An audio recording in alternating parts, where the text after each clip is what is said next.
Perfecto, perfecto. Muchas gracias por la confirmación en el chat también a todos. Bueno, ante todo, las disculpas del caso. Tuve problemas de conexión, pero lo bueno es que ya se pudo restablecer. Van a disculpar. Es la primera vez que suele suceder este pequeño incidente. Pero bueno, no deseo manchar esta primera sesión. Al contrario, deseo darles un cordial saludo de parte de la Cámara Peruana de Comercio Exterior, de parte de nuestros amigos de CAMEX, y darles la bienvenida al desarrollo de este interesante curso sobre gestión pública, ¿ya? El día de hoy vamos a abarcar el primer temario que está comprendido en el curso de gestión pública, que viene a establecerse sobre los fundamentos de la administración pública. Pero, por encargo de nuestros amigos de CAMEX, voy a mostrarles un pequeño video, ya, que principalmente tiene como objetivo el que ustedes conozcan su aula virtual, a donde ustedes puedan ingresar en el horario que ustedes dispongan, es de 24/7. También van a encontrar el material, los PPTs, así como el desarrollo del examen que se va a tomar todos los días, perdón, cada sesión. Entonces, discúlpeme que salga de diapositivas.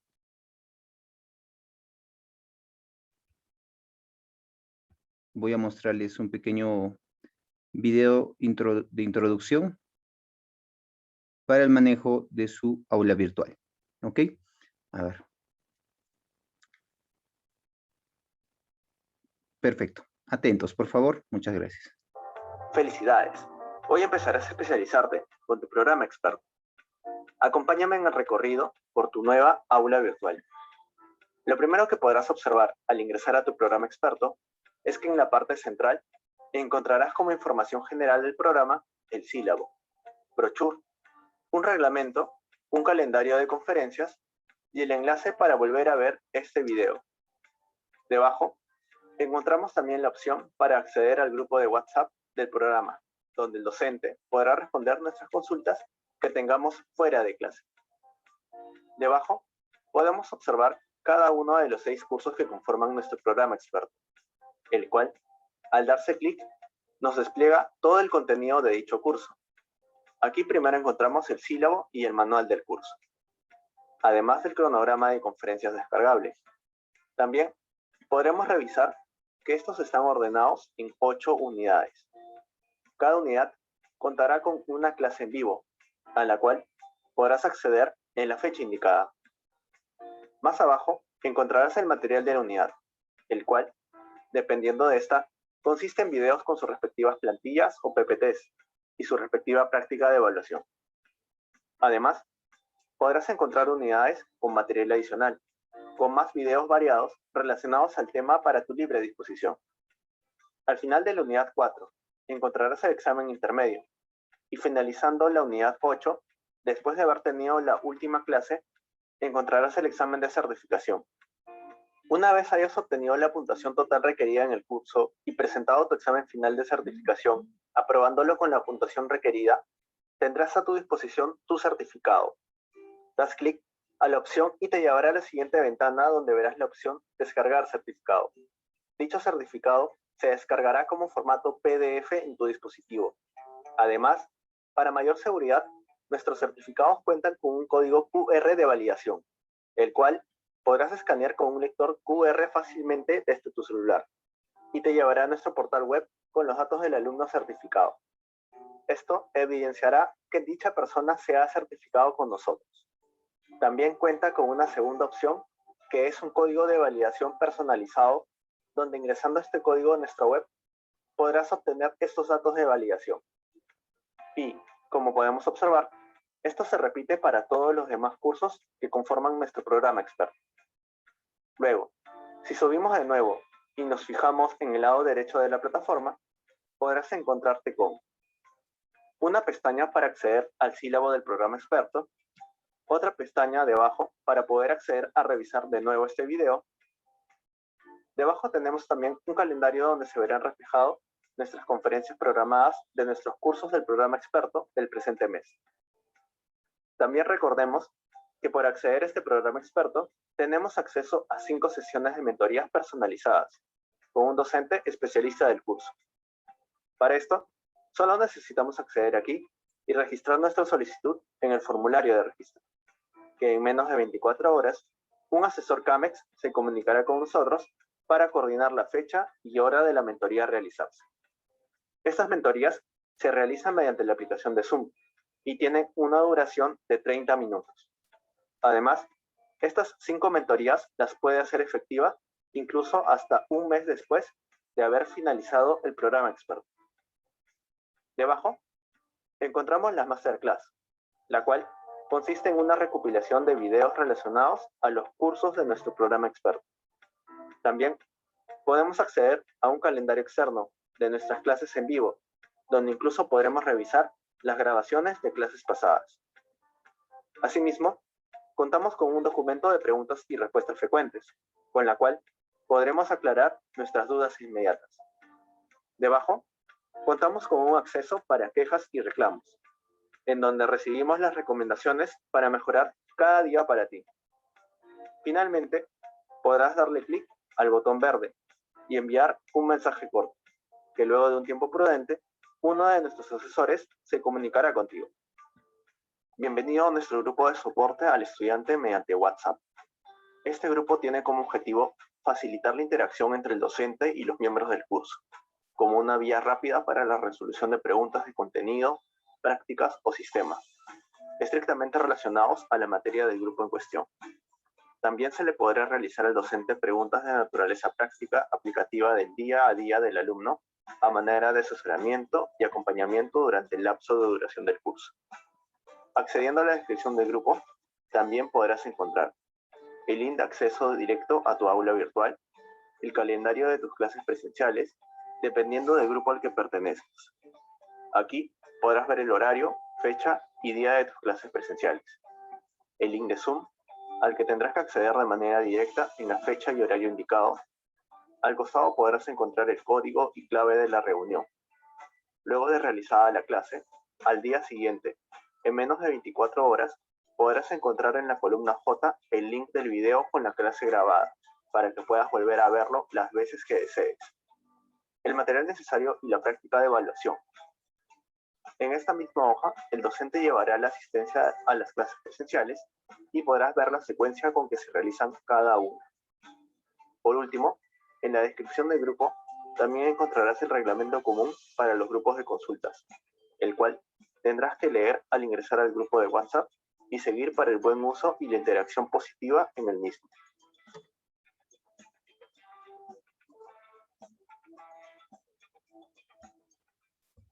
Perfecto. Y de esta manera damos inicio a nuestro curso. Una vez más, solicitando las disculpas del caso. Pero bueno, aprovechemos el tiempo que nos queda para poder abarcar todo lo concerniente a nuestro tema sobre los fundamentos de la administración pública. En ese entender, ¿no? Me gustaría formular, digamos, una pregunta un tanto que seguro gran parte de ustedes, si mal no me equivoco, ¿no? Son posiblemente jóvenes que están en la universidad o de repente son recién egresados, ¿no? Y la pregunta sería, ¿por qué los jóvenes, si podemos etiquetarlos, ¿no? Como millennials, se deberían capacitar en la gestión pública? Bueno, por 4 motivos esenciales, ¿ya? La primera tiene que incorporarse porque lo que se busca, ¿no? Es brindar, ¿no es cierto? O en este caso, recepcionar una capacitación respecto a la gestión pública eficiente. ¿Qué es lo que suele suceder? Continuamente en los puestos laborales, ¿no? Si es que hablamos en el sector privado, si alguien quiere desarrollarse en el sector privado, los primeros meses, ¿no? De repente, dependiendo obviamente de las condiciones, pero lo que suele suceder es que lo hace a modo de aprender, ¿verdad? Y la empresa destina tiempo y recursos a tratar de capacitar. Pero en el sector público, ¿no? Recordemos que ese tiempo y los múltiples recursos se equiparan con gastos, ¿no? Y estos gastos obviamente hacen uso de un presupuesto público. Entonces, que yo me desarrolle en el sector público, pero que no tenga ni un conocimiento acerca de la gestión pública, va a incorporar también un gasto, ¿no? Porque al fin y al cabo alguien te tiene que pagar, alguien tiene que dar el soporte del lugar donde tú te vas a de repente a iniciar, ¿verdad? Entonces, el primer criterio a tomar en consideración es que los jóvenes identifican de que para poder desenvolverme adecuadamente en la gestión pública, primero tengo que conocer acerca de los elementos que componen la gestión pública. Otro criterio a considerar, ¿no? De por qué los jóvenes se deben capacitar en gestión pública. ¿Para qué? Para tratar de conocer a manera conceptual, si es que es el caso, ¿no? Los aspectos relevantes, ¿no? De las diferentes instituciones gubernamentales, para así identificar y ser un elemento, ¿no? Fundamental dentro del cambio que quiero generar.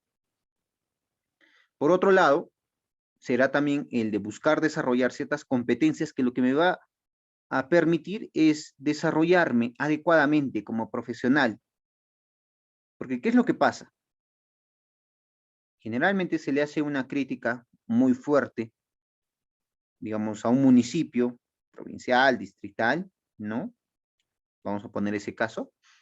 Pero, valga verdad, es la institución tal cual no es responsable de lo que pasa. Quienes cometen delito, quienes cometen una infracción o demás, no es la institución, sino son el personal que labora dentro de la institución. Si bien es cierto, muchos dirán, pero profesor, una institución comprende también a los personales, sí, pero lastimosamente no son dos entes separados, van de la mano y muchas veces eso perjudica la imagen institucional, ¿verdad? Y por eso es recomendable que antes que nosotros, bueno, si es que ya están laborando en el área, ¿no?, de la gestión pública, entonces nunca es tarde. De seguro les ha costado bastante aprender y lo que hoy en día se va a buscar es reforzar, conocer la amplitud del área de gestión pública, porque el curso va a comprender diferentes ramas de especialización, ya sea en temas de inversión, ya sea en temas de presupuesto público, ya sea en el uso de los sistemas, ¿no? Del CIAF, del CEACE, entre otros. Son ramas de especialización, pero gestión pública va a abarcar todo. Entonces, en este curso vamos a conocer toda la amplitud que requiere el que nosotros tengamos cierto criterio conceptual y en parte práctico sobre la gestión pública. Perfecto. En ese entender, a ver, vamos a continuar. El tema que vamos a abordar el día de hoy, como les había mencionado, es acerca de la administración pública, ¿no? ¿Y cómo podemos nosotros definir el tema de la administración pública, ¿no? Principalmente, la administración pública lo que va a buscar es relacionarse con quién, con ese elemento fundamental, que es el ciudadano. Entonces, para ello, la administración pública se va a incorporar a esta relación con el ciudadano a través de tres modos. A través de un modo normativo, de un modo informal y de un modo formal. Recordemos un poquito para, digamos, enmarcar. Si bien es cierto, la gestión pública va a abarcar los diferentes mecanismos, planeamientos, medidas, estrategias o demás que se va a desarrollar en la gestión pública, ¿no es cierto? Pero la administración pública concretamente va a estar incorporado como ese aspecto normativo, como si fueran las reglas del juego, ¿no? Por poner un caso ilustrativo, ¿no? Imaginemos que un partido de fútbol representa gestión pública, ¿no? Es un más amplio, más grande, ¿no? Busca ciertas finalidades, elaboran ciertas planificaciones, estrategias, ¿no? En el fútbol. Y la administración pública va a estar incorporado como el reglamento del fútbol, ¿no? Que cada equipo va a tener 11 jugadores, se va a jugar por un tiempo de 90 minutos, cada equipo va a tener, digamos, ¿no? La posibilidad de 3 o 5 cambios, entonces, más o menos a eso se va a pegar la administración pública, porque el fin último de la administración pública va a ser relacionarse con el ciudadano. ¿Y cómo se va a relacionar? A través de normas, de reglamentos o de directivas. No solo ello, ¿no? Sino también de repente a través de orientaciones, consultas o generar espacios de diálogo, ¿no? En donde el ciudadano va a tener espacio de participación a través de la administración pública. Y por último, a través de un modo formal, ¿no? A través de cierto procedimiento administrativo que lo vamos a estar viendo más adelante. En ese entender, ¿no es cierto? Si es que podemos ordenar un poco acerca de las funciones de la administración pública, principalmente esta va a variar en dos, ¿no? La administración pública como función administrativa, que va a estar incorporada en conjunto de reglamentos que les decía, actos administrativos, los actos internos, hechos administrativos, los contratos de administración pública, etc. Por el otro lado, también vamos a ver a la administración pública, pero ya no como función administrativa, sino como instrumentos de la administración pública. Y para ello se analiza, ¿no?, la regulación normativa, ¿no?, la participación directa de las actividades económicas o sociales, así como el de la ejecución de su presupuesto por medios propios, por ejemplo. Entonces, ya aclarando el escenario acerca de la gestión pública y sobre nuestro tema, ¿no?, principal que vamos a considerar el día de hoy. Entonces, la pregunta de la clase de hoy es, ¿para qué sirve la administración pública en la sociedad? ¿Para qué sirve este conjunto de reglas, ¿no?, normativas, esta serie de medidas formales, informales o demás? ¿Para qué? ¿Cuál sería el fin que busque la administración pública en una sociedad? Si es que ya han podido deducir, ¿no?, la finalidad, lo pueden dejar en el chat. En caso no lo tengan de todo claro, no se preocupen. Durante la sesión del día de hoy vamos a dar respuesta a esta pregunta general.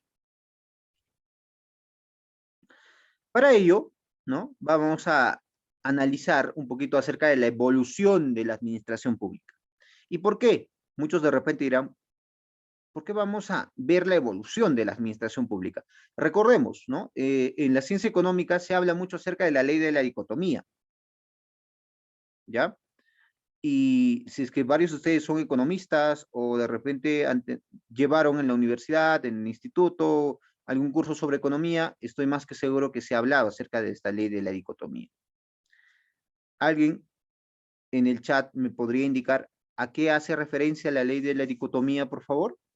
Así, algo bien claro, bien concreto.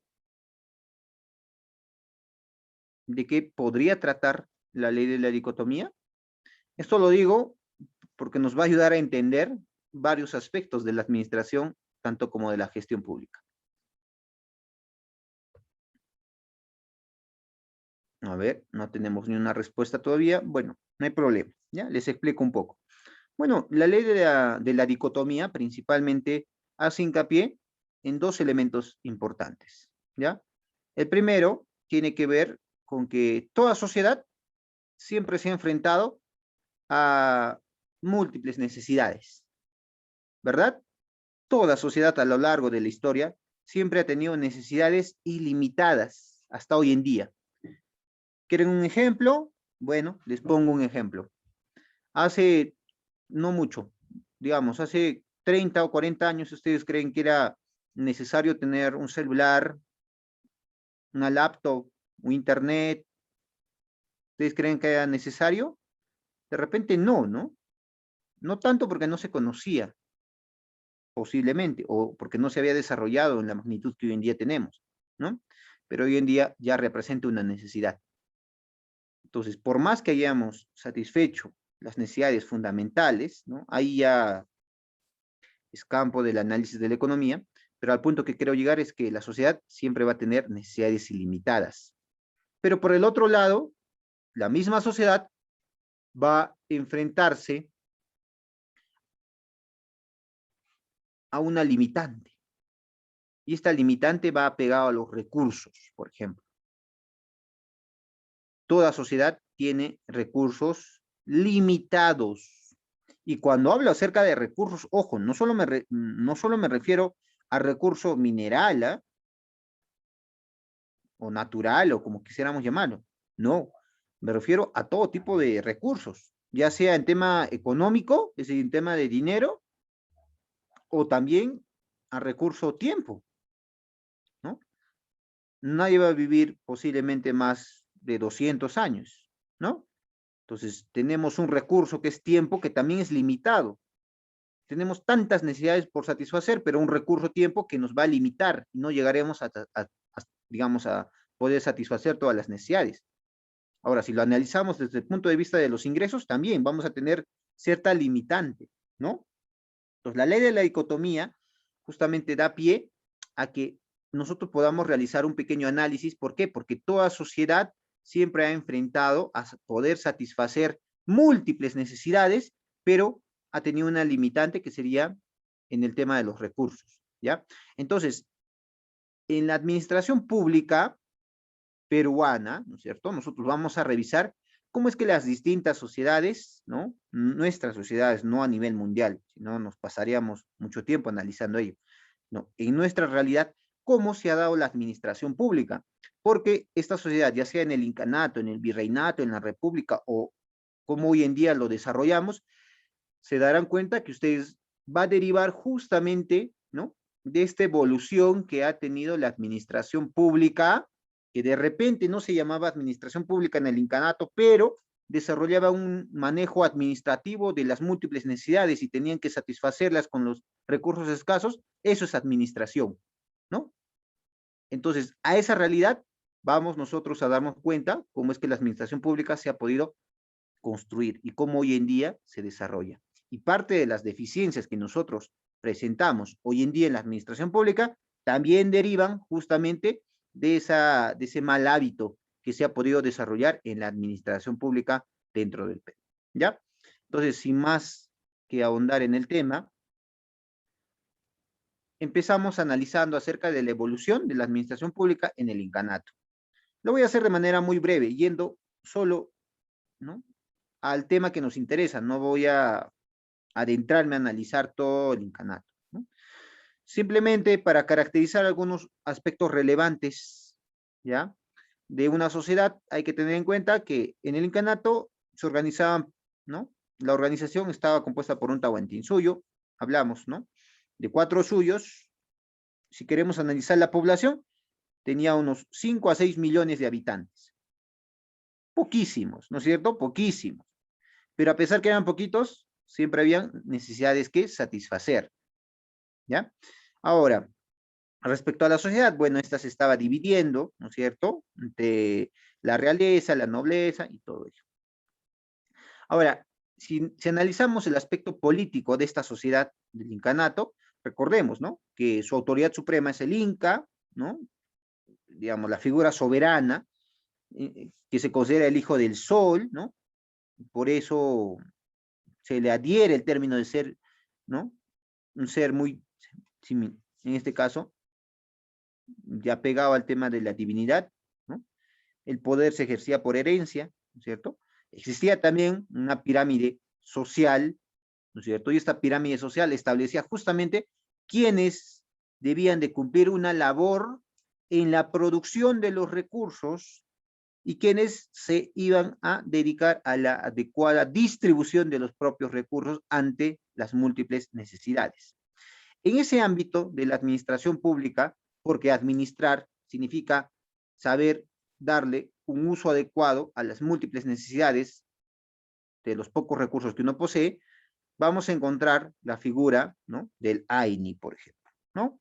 El AINI es una forma de trabajo, eso ya lo hemos aprendido, ¿no?, que lo que busca en sí es una ayuda mutua entre los miembros de un AINU, ¿ya?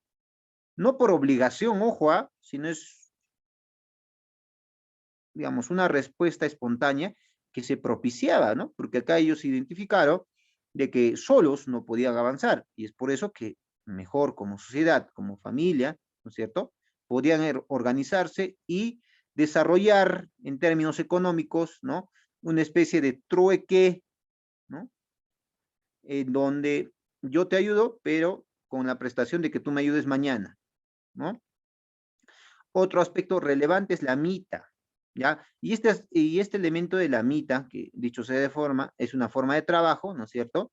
Va a estar más apegado, si ustedes se dan cuenta, a la contraprestación que va a desarrollar los miembros de un AILU, ¿no es cierto?, frente al Estado. Lo que hoy en día conocemos como los impuestos, ¿no? Impuesto a la renta, ¿no? El tema del IGB, en donde directa e indirectamente la ciudadanía desarrolla una aportación tributaria que da pie a la formación del presupuesto público, ¿no es cierto?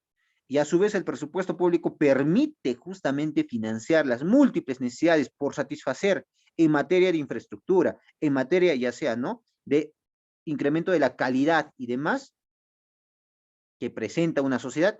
Entonces, para la época del incanato no se pagaban, no se tenía, pues, ¿no?, esa connotación de impuestos, ¿no?, sino se manejaba de repente a través de la mita, que era prácticamente unos trabajos que se desarrollaba como contraprestación hacia el Estado, ¿no?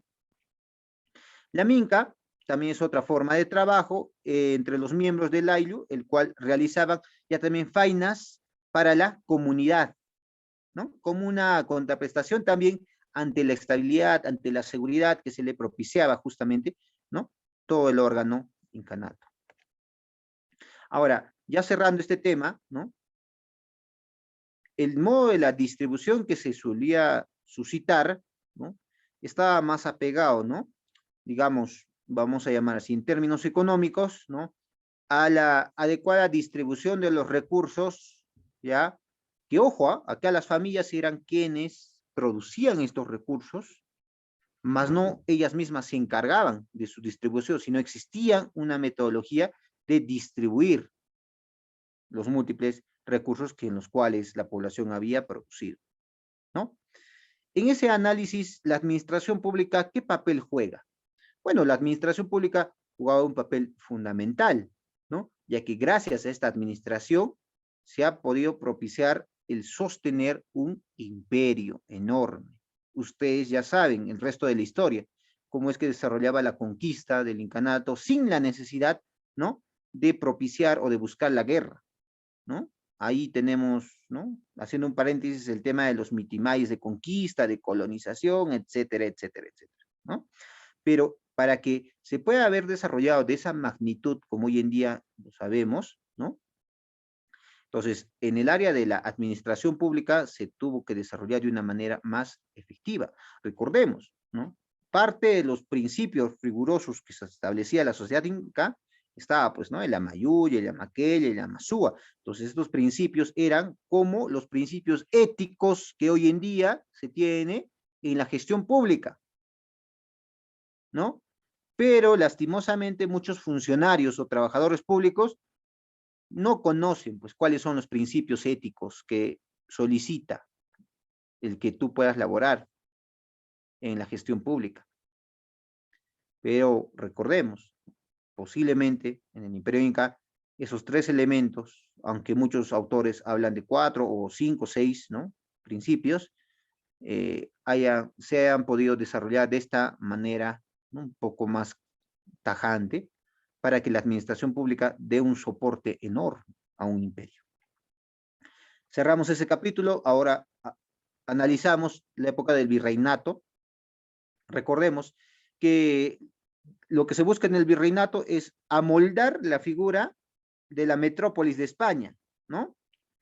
Querían construir una pequeña España en una de las colonias, que era la nuestra.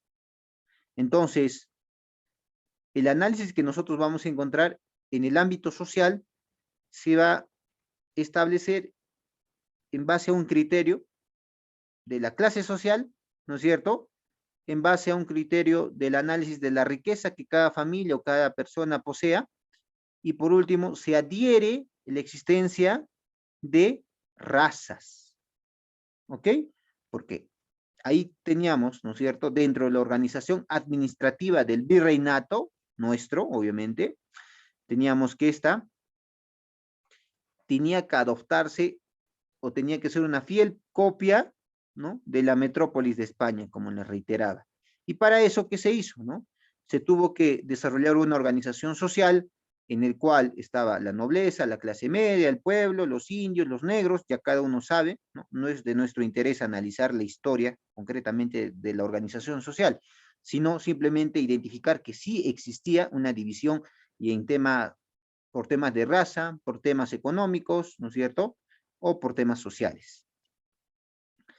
Y la administración pública que se manejaba en el virreinato estaba más apegado, como les reitero, a una copia. Si en España teníamos al rey, entonces aquí teníamos al virrey, máximo representante, ¿no es cierto?, de rey en la colonia. Luego, en España estaba compuesto por el Consejo de Indias y la Casa de Contrataciones de Sevilla, y para nuestra realidad, dentro del manejo que se debía desarrollar en el área de la gestión, vamos a llamar así, porque también era una gestión administrativa, ¿ya? Estaban, pues, ¿no?, los cabildos, ¿no?, los corregimientos, ¿no?, y las intendencias, ¿no? Esto va a dar pie, obviamente, a la aparición de lo que hoy conocemos como los departamentos, las regiones, ¿verdad? Pero ese tema ya lo vamos a hablar en otra sesión.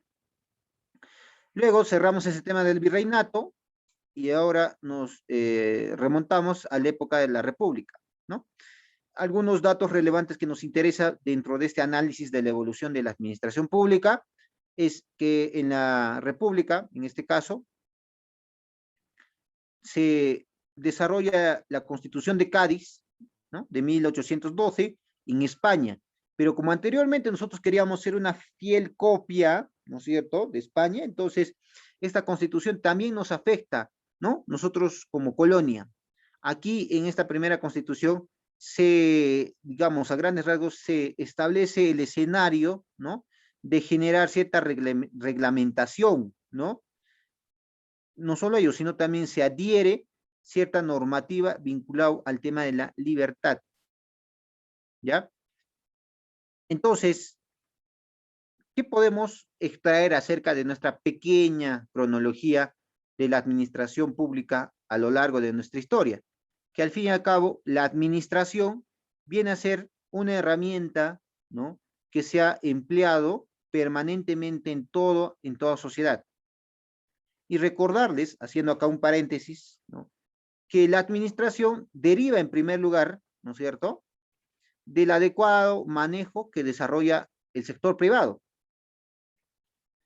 Y ante el éxito que conlleva el adecuado uso y aplicación de la administración en el sector privado, es que también hoy en día se propicia, ¿no?, que la administración en el sector público se debe llevar a ese rigor, a ese ritmo.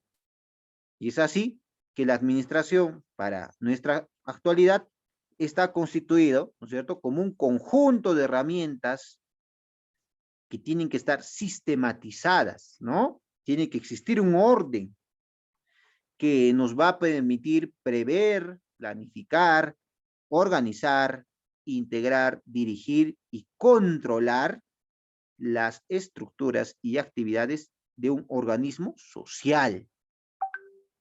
Y esta construcción de actividades sistemáticas que nos va a permitir una adecuada administración, nos va a permitir, ¿no?, direccionar adecuadamente la optimización de nuestros recursos, recordando que nuestros recursos son escasos, ¿no? Y a su vez, haciendo un uso óptimo de nuestros recursos, nosotros vamos a poder lograr satisfacer a plenitud o como se desea, ¿no?, las múltiples necesidades que una sociedad vaya a presentar. Otra pregunta sería, ¿para qué sirve la administración? Ya sé qué es la administración, pero ¿para qué? ¿Cuál sería la finalidad, el uso? Bueno, la finalidad o la utilidad va a estar vinculado para, primero, aplicar, ¿ya?, al sector público, y segundo, poder aprovechar de mejor manera los recursos disponibles con los que cuenta una sociedad o un país. En este caso, hablamos acerca, digamos, ¿no?, del presupuesto público, si queremos poner un caso, ¿no? Año tras año se debate, se analiza, los congresistas empiezan a pugnar, ¿no es cierto? ¿Para qué? Para que sus regiones, ¿no?, en este caso tengan mayor presupuesto, ¿no? O se desarrolle ciertos megaproyectos, proyectos prioritarios, compromisos que se han desarrollado año tras año. ¿Existe una pugna? Sí. ¿Y eso por qué? Porque el recurso es escaso. Hablamos de recurso netamente económico. Y por ende, lo que se debe propiciar, más allá de luchar por el presupuesto, es priorizar a generar riqueza, ¿no? Como se dice, más que concentrarnos en identificar cómo partir la torta, se debe priorizar cómo hacer que la torta sea más grande, ¿verdad? Entonces, dentro de esta optimización de los recursos materiales, técnicos y financieros, la finalidad, al fin y al cabo, de la optimización de ellos, ¿no?, es elevar la calidad de vida ¿de quién? De la población. ¿Ok? Y para ello, el ámbito de aplicación de la administración pública hoy en día, obviamente incorpora pues a toda organización o institución pública, y cuando hablamos de una institución pública es que haga uso de recursos públicos, ¿no es cierto?, en donde en este caso la administración pública, ¿no?, se va a tener que poner en contacto con quién, directamente con el beneficiado, quienes son la ciudadanía, ¿no? Y por ende los diferentes poderes, ya sea el ejecutivo, legislativo, judicial, los organismos autónomos, los gobiernos regionales, los locales, etcétera, etcétera, ¿no?, van a tener que delegar sus funciones administrativas a quienes, directamente a los empleados, a los funcionarios, a los servidores de las diferentes instituciones, porque una vez más les reitero, son los funcionarios, los empleados, los servidores, los que van a propiciar justamente el adecuado manejo y distribución de este recurso limitado. ¿Ok? ¿Y a través de qué? A través de un adecuado uso de los instrumentos de la administración pública.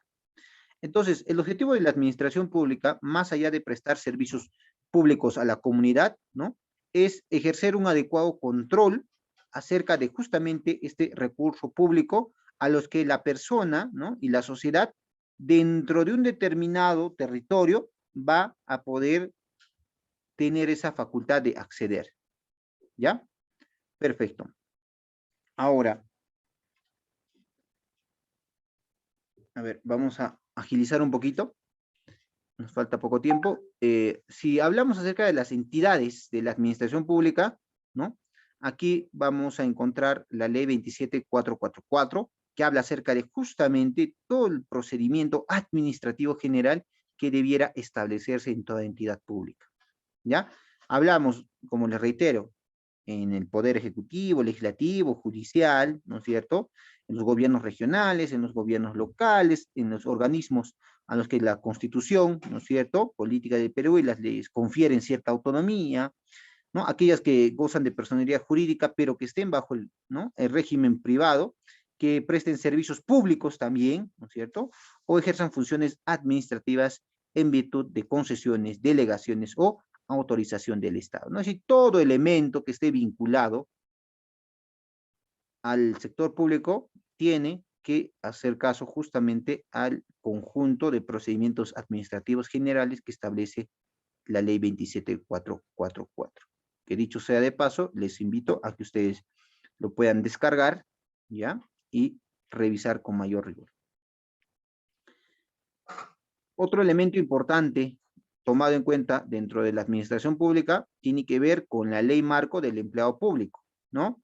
Recordemos, una vez que personifican justamente a una institución, son esos, justamente este elemento importante que son los empleados, los funcionarios públicos, quienes van a personificar el adecuado uso y la adecuada prestación de los servicios con este grupo de beneficiados que serían los ciudadanos, ¿no? Entonces, la ley marco del empleado público principalmente va a establecer los lineamientos generales del personal al servicio del Estado, ¿no? Que dicho sea de paso, lo que va a buscar va a estar apegado a los lineamientos de la modernización, de la descentralización y de la desconcentración, desarrollando en este caso ya sean valores morales, lo que les habla acerca de la ética laboral, ¿no? La ética pública, que lo que va a permitir, ¿no?, al empleado público es conseguir o lograr los niveles de eficiencia dentro de los diferentes aparatos estatales en los cuales se encuentren. Ahora, ya yendo un poco más, ¿no?, acerca de la ley del empleo público, ¿no? Principalmente, la ley 2875 es la ley que regula el aspecto de las prestaciones personales, ¿no? La subordinación, las remuneraciones, ¿no? Entre una entidad de la administración pública y su empleado público, ¿no? Esto también, obviamente, va a ser de aplicación a todo nivel, ¿no?, de institución. Ahora, la ley 2875, que es la ley marco del empleo público, principalmente establece, dicho sea de paso, les invito, ¿ya?, para que ustedes también lo puedan revisar con mayor detenimiento, nos habla acerca del funcionario público, del empleado de confianza, ¿no?, y del servidor público, ¿ya? El cual no vamos a adentrar porque esto es un tema que lo vamos a analizar más adelante, ¿ya? No vamos a adentrarnos a detallar en la sesión del día de hoy, ¿ya? Simplemente estoy nuevamente presentándoles un poco acerca de los temas que se va a aperturar en la sesión del curso de gestión pública, ¿ya? Y ya para culminar, una de las últimas diapositivas nos habla acerca de los sistemas administrativos del Estado. Recordarles, por favor, ¿no?, que existen 11 sistemas administrativos del Estado, ¿no?, quienes van a estar vinculados principalmente a la adecuada prestación, y para ello van a tener que seguir una serie, en este caso, ¿no?, de digamos, unos principios de aplicación en los diferentes ámbitos de la administración pública, ¿ya? Estos principios principalmente buscan brindar las pautas, ¿no?, de interpretación que va a tener que desarrollar los diferentes elementos o personal público. Ahora, ¿cuáles son estos principios, ¿no?, de la actuación administrativa? Bueno, son 4, ¿ya? El primer principio nos habla acerca de la legalidad, ¿no? El segundo principio sobre la razonabilidad.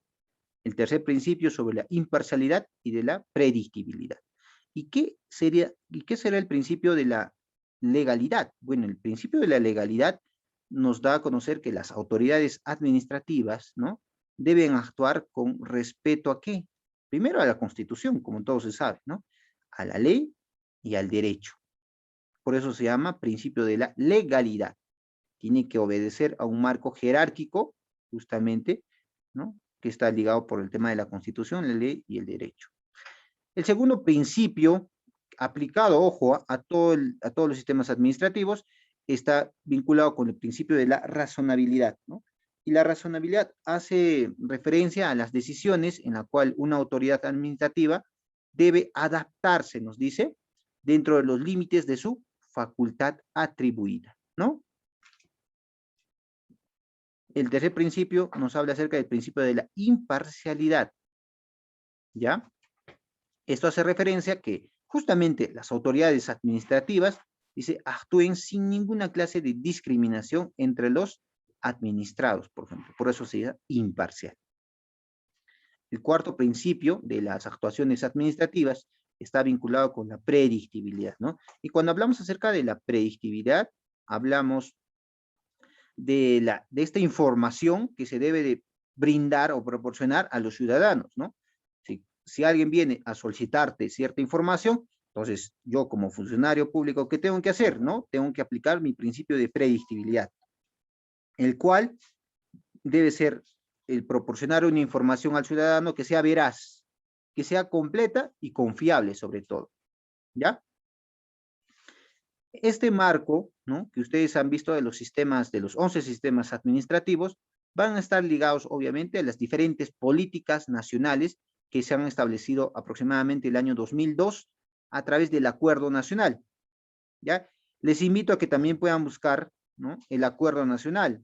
El Acuerdo Nacional establece políticas nacionales al margen del gobierno que entre, ¿no? Son políticas que van a encaminar o se van a direccionar sobre una adecuada, en este caso, prestación, ¿no?, de la gestión pública.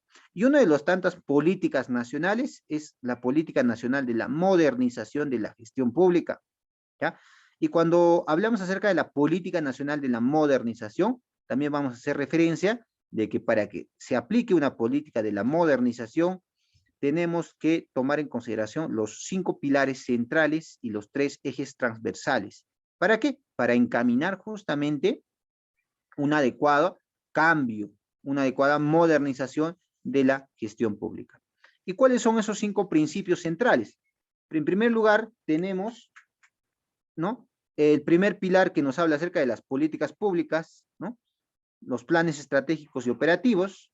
El segundo pilar central nos habla acerca de del presupuesto para resultados, ¿ya? No por resultados, sino para resultados.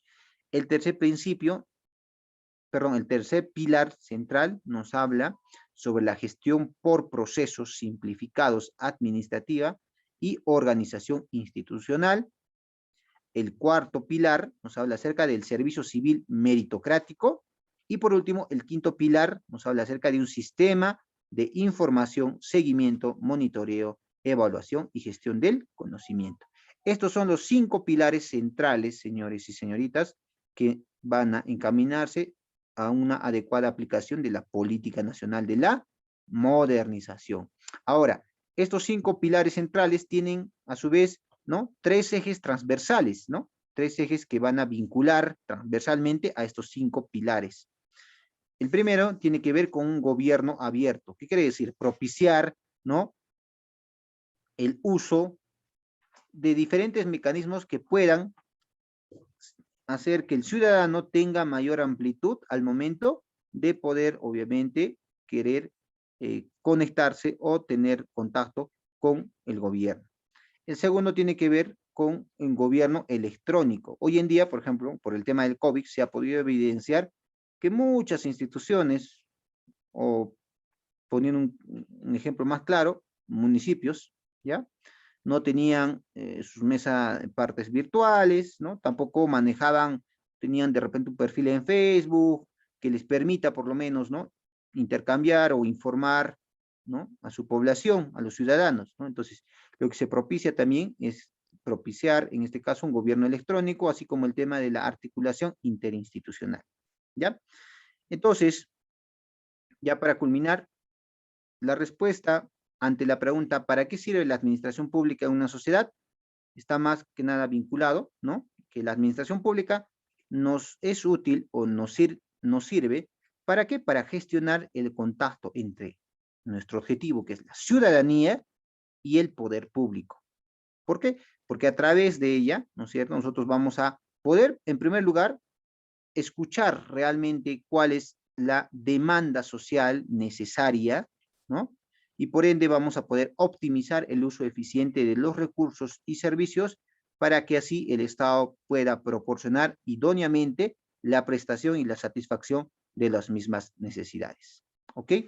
Y bueno, señores estudiantes, de esta manera llegamos al culmino de la primera sesión del día de hoy, invitándoles a que si hubiera alguna pregunta, por favor, lo dejen en el chat, ¿ya? De igual manera, yo en unos segundos les voy a enviar el enlace para que todos puedan darle clic y poder aperturar la evaluación de la clase del día de hoy, ¿ya? A ver, mientras que de repente, si es que hay alguna consulta, que lo dejen en el chat, yo voy, en este caso, copiando el link del examen y les voy a poder proporcionar por el chat, ¿ya? A ver. Recordarles respecto al desarrollo del examen, ¿ya?, que lo pueden desarrollar con calma, no hay un tiempo, digamos, límite, lo pueden desarrollar con calma, pero en la medida de las posibilidades que no pase, pues, de 10 minutos, ¿no? A ver, ¿me confirman por el chat si es que ya les ha llegado el enlace del examen, por favor? Acabo de enviar por el chat. A ver, ¿me confirman por el chat, por favor?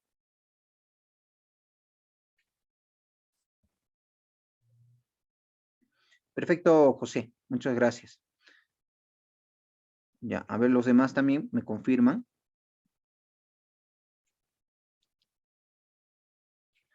Pedro nos dice, ¿la clase de hoy se podrá visualizar después? Sí, sí, ustedes han podido visualizar en la presentación que tuvimos, aunque un poquito tarde, nuevamente les pido las disculpas del caso.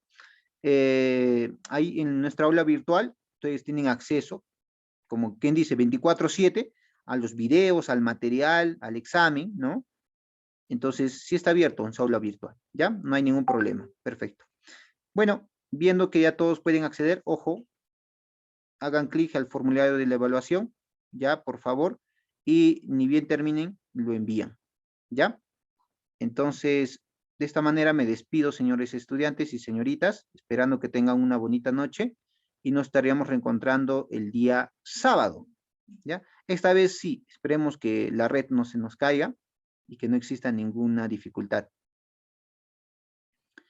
En la medida de las posibilidades, sí, Daniel, te recomiendo que le des hoy, ¿ya? Desarrollenlo con calma, ¿ya? Con calma, son solo 5 preguntitas, bien fáciles, ¿ya? Y nada, simplemente agradecerles una vez más, darles la bienvenida a nuestro curso sobre gestión pública y desearles que se cuiden mucho y cuiden también bastante a sus seres queridos. Conmigo será hasta una próxima oportunidad. Muy buenas noches, permiso.